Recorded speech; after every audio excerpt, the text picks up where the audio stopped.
This is Dr. Willie Jolley.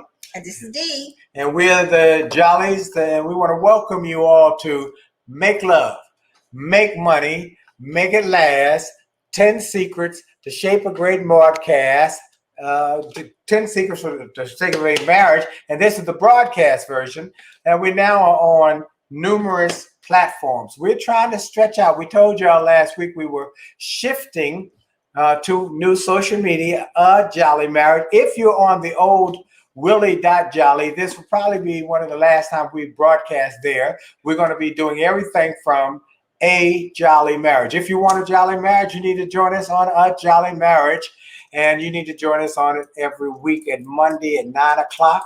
And Facebook Live, we want to welcome you. So we are excited because you're with us. For those who are first-timers, Make Love, Make Money, Make It Last. The broadcast is from the book, Make Love, Make Money, Make It Last, 10 Secrets to Shape a Great Marriage by Dr. Willie Jolley, best-selling author and Hall of Fame speaker, author of The Setback is a Setup for a Comeback. Everybody needs to have that book, by the way. If you don't have it, you need it right now because it's comeback time. And then my bride of over 30 years here is actually over 35 years next 10 days. No, 15 days from today. No, 14 days from today. 14 days. From today, we'll be 36 years. 36 years. SR is a new platform any longer, it's still 30 minutes. Right now, it's 30 minutes. Thank you for asking that. We're working on all of the ways to make this even longer because so many people have asked for that. So thank you. We're working on it. All right, look, we got a lot to talk about tonight. First thing I got to tell you, though, is this weekend. We hope everybody had a safe and wonderful weekend. Ours was a bit challenging. It was challenging. Give the Cliff Note version, please. Here's the Cliff Note version, is that we went to Charlottesville, Virginia. Okay, 46. Okay. I was saying. They were just babies when they got married. Y'all were 46 years. Y'all are 10 years before us. So y'all must have been married in 1975. So we were married in 1885. Okay. So we went to Charlottesville, Virginia, where I was to speak at the homegoing service of my 91-year-old aunt. And by the way, it's not a sad service because she lived a great life and she wanted to be with her husband of 64 years, who are in our book. We mentioned Kenneth and Bernice Mitchell and the lessons we learned from them. And we're going to play their interview at some point. We're going to play their interview. Okay. Anyway, so that we were on our way. We went. I have an electric car. We went to get the key at the house. We were going to stay. A friend let us have her summer home. We went from there to the funeral home where the family was gathered. And then we were on our way to get charged up. And it was raining cats and dogs, dark on 64, Interstate 64. And the car stopped. Ran out of gas or ran out of juice. Well, it didn't really. The car did not stop. The car started to beep, and it said, "Pull over." So the car talks. Pull over, pull over, pull over. And so we pulled over. And he didn't want to pull over. I was going to will the car to go. To 5 more yards. We were 65, 70 miles an hour, and the car is slowing down. And I'm like, so. Over here. And finally he glides over and the car stops. And so we got a little problem because we're and so we don't know where we are. We're 100 miles from home and the car stopped. And with an electric car, everything starts to shut down. You have the big screen with everything going on and then gradually it shuts down. And you're in the dark. So on a dark highway. So we called AAA. They said they'll be in a curve. They're going to be there 10:30. With tractor trailers. It's 7 o'clock. So we make do for 3.5 hours. In the meantime, my friend Dr. Rowe, who we love a lot, called to check on us. And we said, we're on the side of the road. She said, my uncle is in that area. I'll see if he'll come get you. He's 85 years old.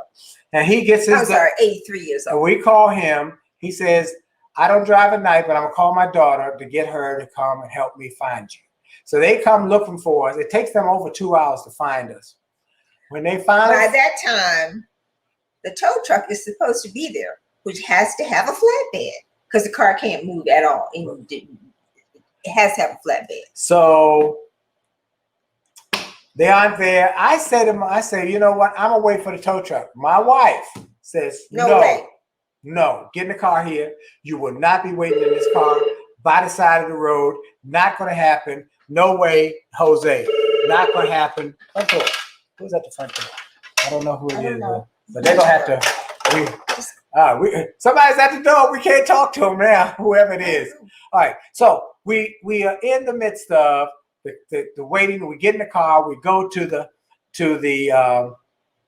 home where we're staying. The home has rural, no cell service there, and no internet, and the landline phone.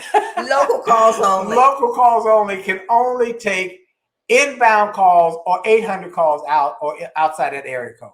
So we got a little bit of a mess. I can't call anybody. I don't know how we're going to get there, but I told my wife, here's where it comes in big time. We don't know how we're going to get to the funeral in the morning. We don't know how we're going to get to the funeral. We don't know where my car is. But I say to my wife, you know what? The Bible says, cast your cares on him. And I am going to do that. If I'm going to pray, I'm not going to worry. And if I'm going to worry, I'm not going to pray. So I'm going to bed. God will take care of this. I am confident. I trust him, and he will. Well, we go to bed, and I wake up and go to the bathroom about 2. I call AAA. Car still has not been serviced. Nobody did. So 10 to 12 to 2. And then around 6 o'clock, I go back to bed. We call again, and at 6 a.m., the car has gone somewhere, but they can't tell me where. And Dr. Rowe calls and says, look, give me the numbers for the people who you wanted to reach. She was on it. And so I told her, call my friend, Pastor Kelly Wright, and call my cousin. And both of them soon thereafter called us and said, he said, we'll pick you up and take you to the funeral because he was officiating the funeral. My cousin called a few minutes later and said, I'll be at the funeral and I'll take you to find your car. We go to the funeral. We have a great service, one of the best homegoing services ever that we've ever experienced. And it was just fantastic. It was uplifting, encouraging, inspiring, and no sadness, lots of joy because she's gone on to be with her husband. He used to say, I'm suffocated with pleasure and smothered with joy. And I say, that's what he is right now, smothered with joy. So afterwards, we go to the cemetery, and then my cousin, we get in her car. We go looking for my car on the highway. It's not there. So we go to the charging station. Not only is it there, but it's perfectly parked in a stall. For a charge. The problem is it's dead. You got to have some juice. You can't open the port without some juice. The car is completely dead. So it has to have a quick jump start on the 12-volt battery in the front of the car. I call AAA. I say, I just need somebody to come over and give me a quick jump start. Nope, we don't touch Teslas. I said, what? We don't touch Teslas. Come on. Insurance liability. We're not going to do it. So while we're trying to figure out what we're going to do, we walk into a restaurant, and I'm just speaking to people. I'm still Matchbox in Charlottesville. Highly recommend you go there if you're in Charlottesville in the Stone Fields Town Center. I talked to some gentlemen that's going in. I'm being positive. Hey, good to see you. Nice to meet you. How y'all doing? They had on a Norfolk State t-shirt. And I spoke to him and said, you look like a friend of mine who owns the Matchbox. You look like the guy who owns it nationally, Warren Thompson. And I said, do you know him? He said, no. But the guy who he's talking to says, I know Warren Thompson. And he does look like him. So anyway, we go on, we get out, and I'm on the phone trying to talk to managers, trying to talk to AAA, trying to get upgraded. Hey, can you make a change? No. The guy who owns the guy who I said, he said he knew Warren Thompson, came over to our table. And we start talking, going to find out he's the owner of the restaurant. He's the first franchisee of the Matchbox chain in Charlottesville. And I said, look, do you have a service center around here, somebody you know who I can get a jump from? Because AAA won't do it. They won't touch his Tesla. And I said, you know anybody? He said, I'll do it for you. Meet me over there. He said, I got my truck with me. We go over there, we pull the panel off, he jumps it, the port pops open, I put the charger in, and it starts charging. So look at what we got. We had a setback, But out of that setback, one, we met the nice people who picked us up. They could not have been nicer. 85, and they said, we want nothing, just to be a blessing to you.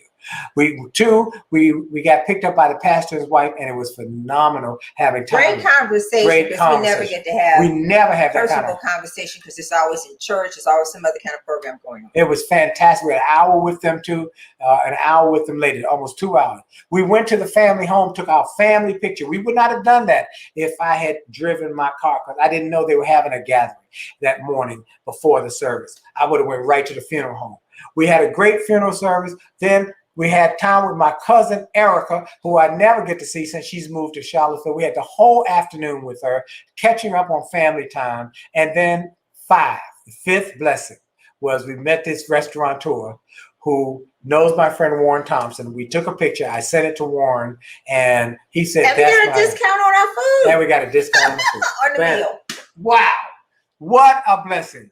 Folks, this is a setback is a setup for a comeback, one. And two, the Bible says in Romans 8:28, for we know that all things work together for good for them that love the Lord and are the called according to his purpose. That if you just love the Lord and you're called and you do his work and you don't worry. If you're going to worry, don't pray. If you're going to pray, don't worry. And you were also persistent. And I was persistent. Man, you got a part to play. Did not give up. Refuse to give up. Just refuse. I said, this will happen. When AAA, I said, it's too close. I'm not going to have this car towed to DC. I will make it happen. But God did his part. The man came to the table. Of all the people in the restaurant, he came to our table. And I said, do you know anybody? He said, I'll do it. Every time I think about it, give me a shot. I just get excited. So I am glad y'all are here. Y'all are meant to be here. Whoever's here is supposed to be here. I hope that was a word of encouragement for you guys. Love you too. All these people are jumping on. Look over here. We say this is the first time we've seen how this works. We got Olympia. We're learning. We got Olympia. We got Petra Cooper, Cheryl Johnson Foley, Sharon Fanto. I love you.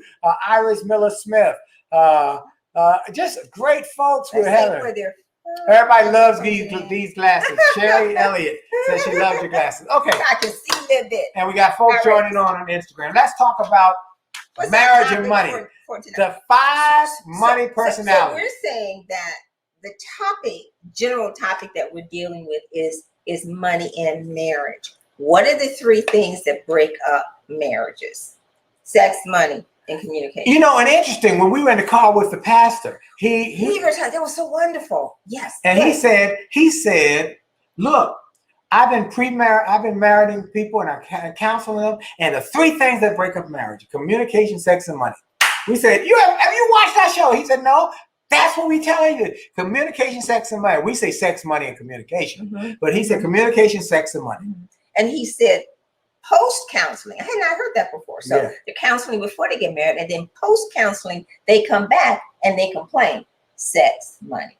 Communication. And communication. So we want to help fix that. That's why we wrote the book, Make Love, Make Money, Make It Last. So specifically. Go get a copy, by the way, jollymarriage.com. Get 2 copies, one for you and one for your significant other. It will help you grow your marriage. Much cheaper getting 2 copies than to go to a divorce lawyer. Okay, boom. 5 personality types. Let's go to it. Let me see why we see 5 personality types. Most people will say, well, a person is a saver, a person is a spender. So there's a lot of research out there. And collecting all of that and kind of sifting through it, I came up with there are basically 5 types of personalities when it comes to money. Okay, so quickly, the saver. Example. The saver is a person who scrapes and scorches and puts their money away, and they are somewhat frugal.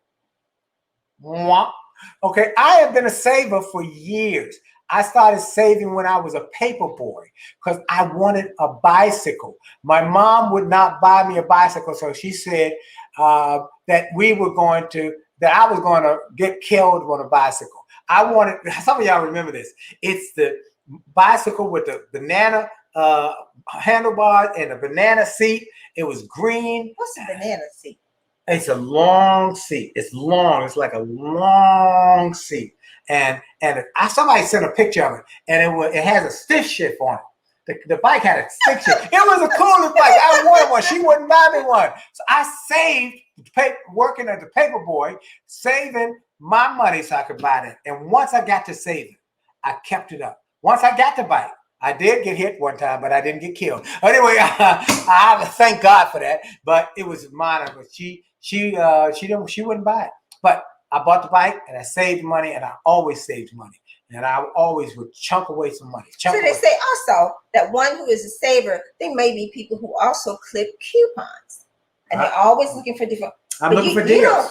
I don't do clipper, but I have them on my. I clip coupons. I have them on my phone sometimes. But I was not a saver. If there's a deal to be done, I'm working it. Okay. Okay, so first you got your saver. That's who Willie is. Right. Number two is the spender. And people who are spenders have personalities that are the opposite of the bargain hunter, and they tend to be more fashionable. Yeah. The latest this, the car, the clothes, the house. They're not trying to keep up with the Joneses. They are the Joneses. Absolutely. They make the statement. Everybody kind of follows them. Examples? Yeah, we see that. Some people like we know spenders who are. Sometimes you see it quite often in athletes who are young athletes who get a lot of money coming at them at one time. So they go buy 5 Bentleys. Now they can only drive one at a time, but they go get 5 or 6 different cars, and they can drive one every day of the week. Just because they want to have bling. They go to buy what they call buy the table at the nightclub. They buy the table. That's what William talks about. William talks about that. I had never heard of that. William is our son. Yeah, William. What was that when they said they go and they buy the whole table? They did buy the champagne. They buy the whole table. They rope it off, and you have to be special to get in there. It doesn't mean that they really have money. I mean, I don't know, but they're big spenders. Okay. Now I would say what irritates me when you watch that show. Don't say the name of it because sometimes. Okay. I know what you want, but it's a show that talks about the music business and people who often have lost it all in the music business. They sang their hearts out. They didn't make the money. The record company made the money. The record companies made the money. But when they got money, they bought a Cadillac or cars, big Benz houses, and they often, when they got sick and died with nothing. Right. So there you go. All right. So you got the saver, you got the spender, and then you have the investor. Now the investor is different than the saver. I had never heard of investing when I was growing up.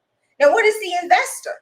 The investor is someone they want to build wealth. They love to see their money grow. They're doing financial security, stocks, bonds, real estate investment, government-backed securities, private equity deals. They are often very focused on investing, and many of them, which is different than saving. Yeah, many of them will be in your neighborhood. Some of them live next door to you. Some of them, there's a story about a lady who worked in the post office. She never made in the IRS. She never worked IRS. For the IRS. Very discriminatory situation back then. That was in New York. When women were paid less than men.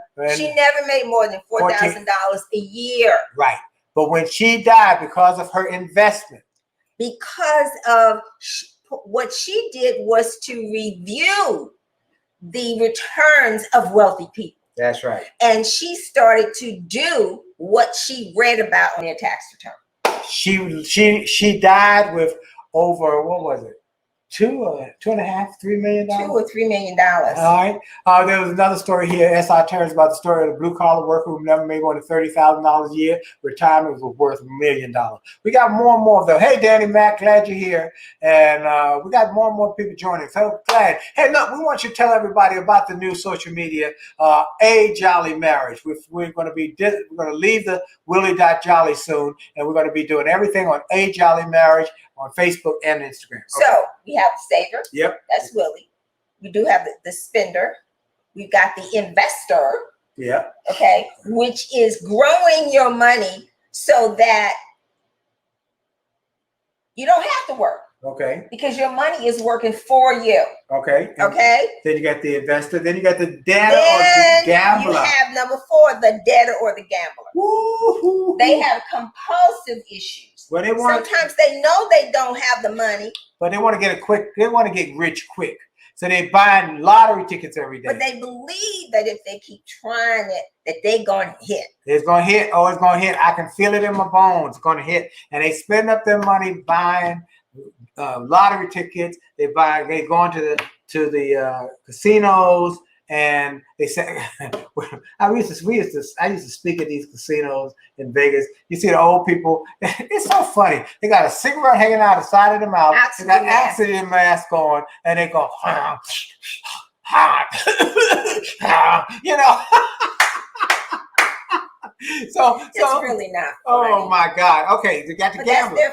That's their form of entertainment. And that's how they have the money. And many of them, they can't help themselves. So that's why you also have Gamblers Anonymous and that's programs to help people like that. On one hand, when you have all of the advertisements and things that are saying, come spend with me. That's right. So then indifference to money. Number 5 is you're indifferent. You really don't deal. Money is not important.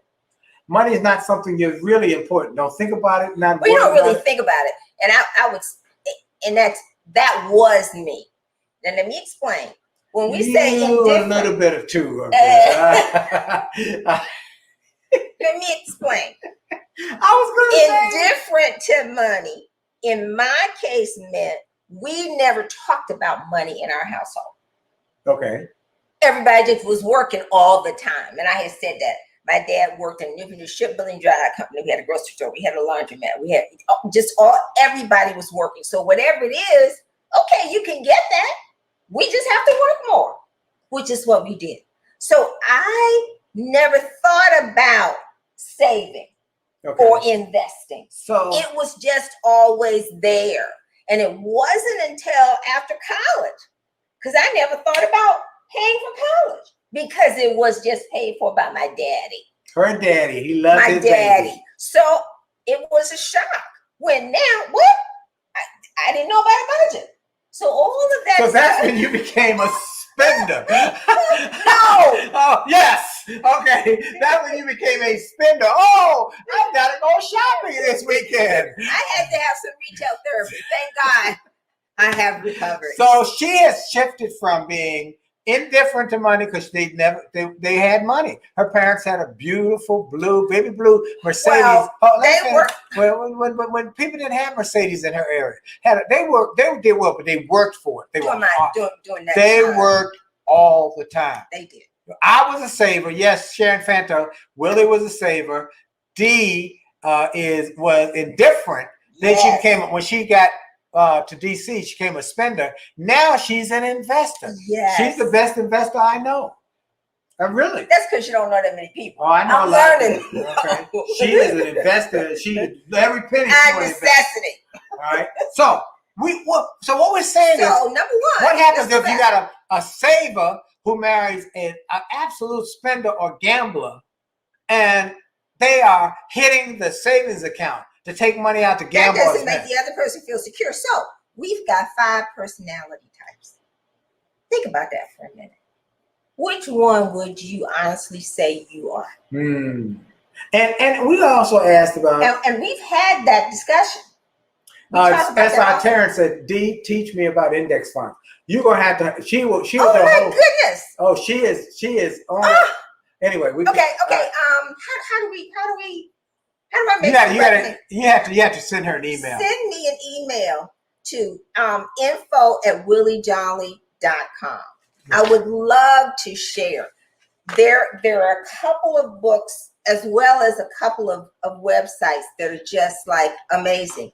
And my journey has really picked up since the pandemic, when I had to look at every dollar, not just from the personal side, but because we have a business. So just email me info@williejolly.com and just say the index funds, investing stuff. Oh my God. So let's go back to what happens. You got a person who is a saver, and they're married to a spender or a gambler.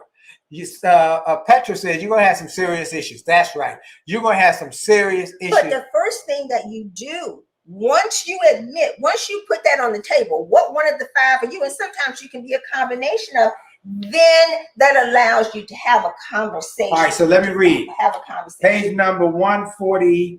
8 in our book. We hope everybody gets the book.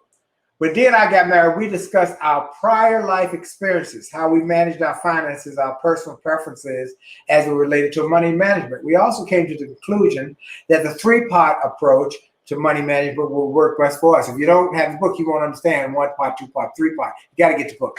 The 3-part will work best for us. Dee had lived alone and managed her own affairs for years before I entered her life.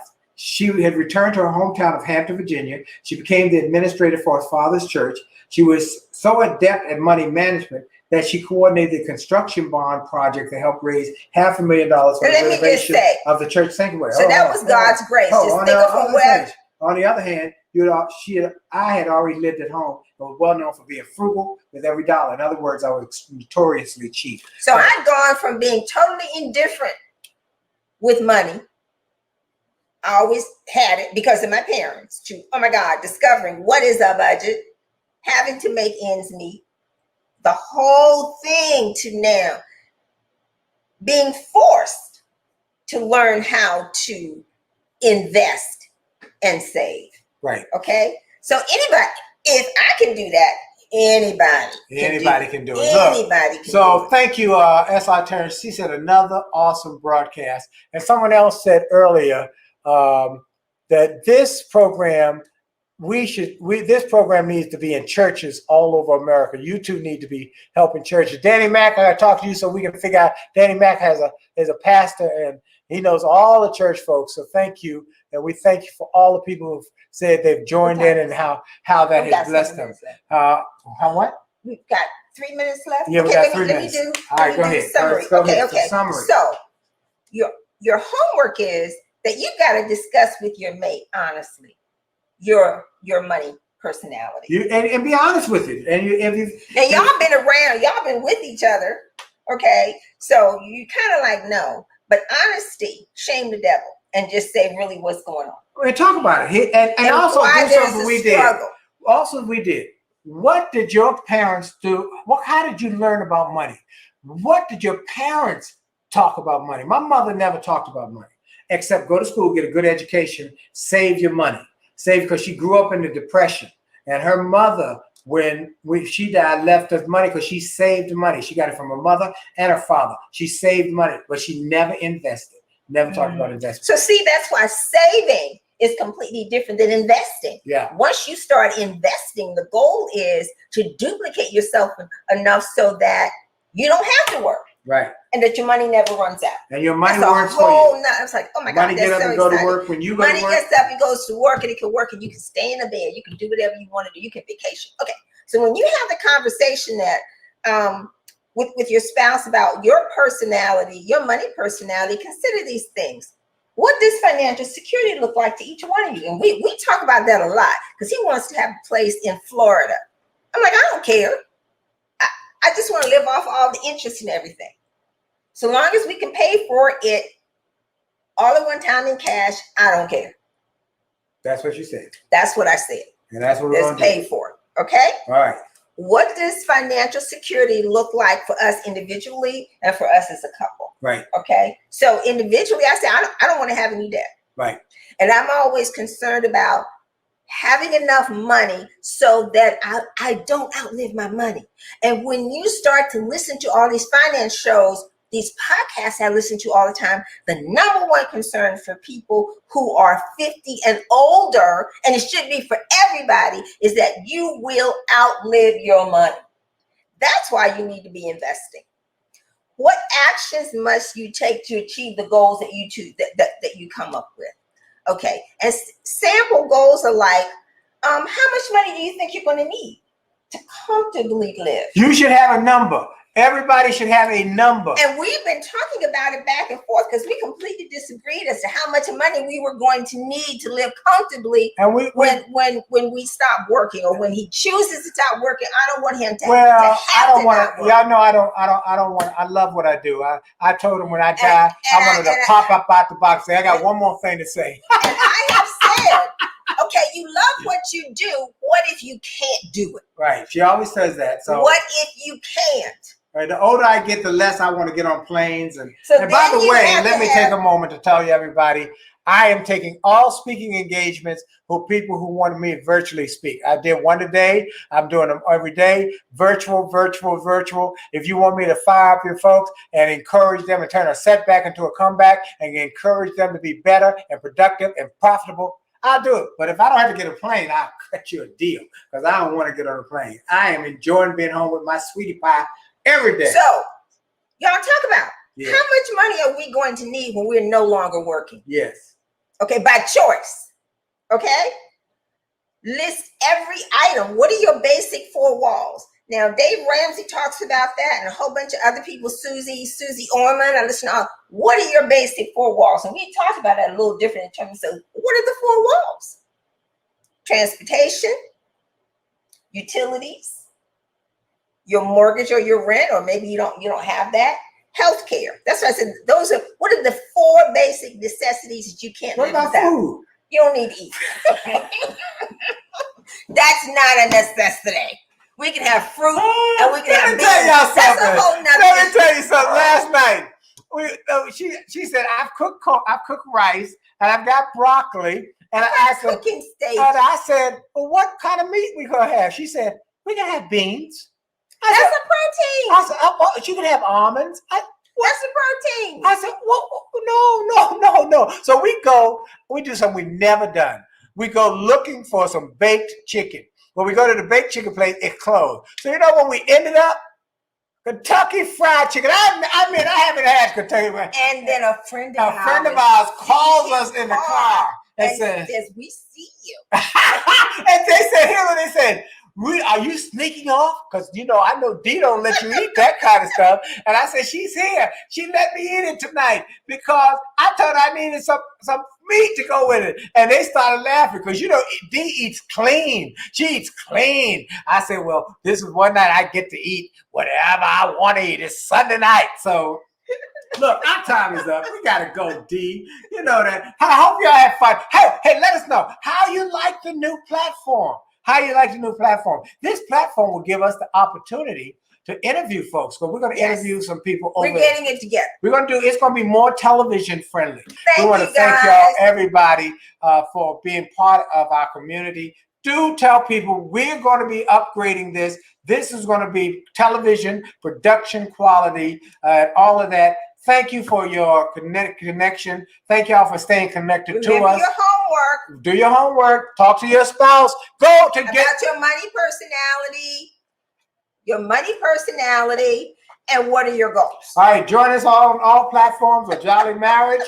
Go to jollymarriage.com. Jollymarriage.com. Get the whole package. The book. 2 books, 2 workbooks, an audio book, and a seminar on CD, $149, and you get it right now. Go get it, and it'll save you money at the divorce court, and your marriage will be sweeter, and your love life will be better. Hey, this is Dr. Willie Jolley. And this is Dee. Jolley out. Jolley out. Bye.